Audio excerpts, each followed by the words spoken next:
সকালে ঘুম থেকে উঠেই দেখি ঝুম বৃষ্টি হচ্ছে।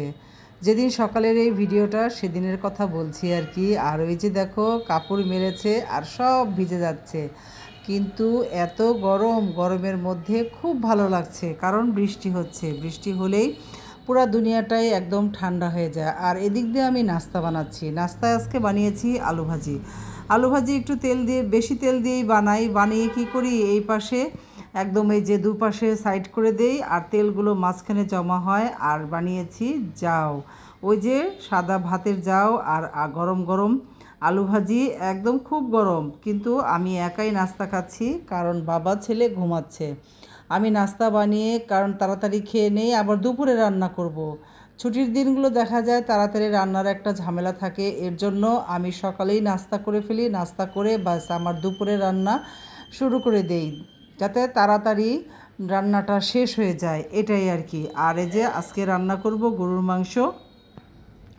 সব মশলা দিয়ে একদম মাখিয়ে বসাচ্ছিলাম রাইস কুকারে। রাইস কুকারে মাংসটা খুব তাড়াতাড়ি হয়, তাই না? একদম মনে হয় যে যেরকম প্রেশার কুকারে বানাই তার থেকে একটু বেশি সময় লাগে, কিন্তু তাড়াতাড়ি হয় এমনি গ্যাসের চুলার থেকে।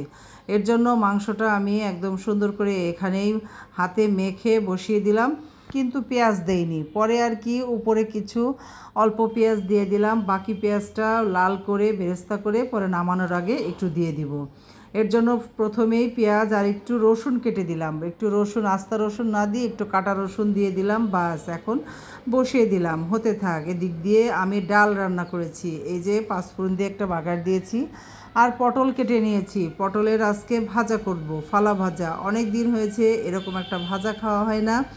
একদম সুন্দর উপরে হালকা যে পাতলা প্রলেপটা থাকে সেটা উঠিয়ে মাঝখানের বিচিগুলো যেগুলো শক্ত ছিল ফেলে দিয়েছি। দিয়ে একদম মশলা নিয়েছি, হলুদ মরিচ নিয়েছি, একটু আদা রসুন নিয়েছি, আর একটু ধনিয়া গুঁড়াও দিয়েছি। দিয়ে সুন্দর করে মেখে একদম সবগুলো বড় ফ্রাই প্যানে বসিয়ে দিয়েছি।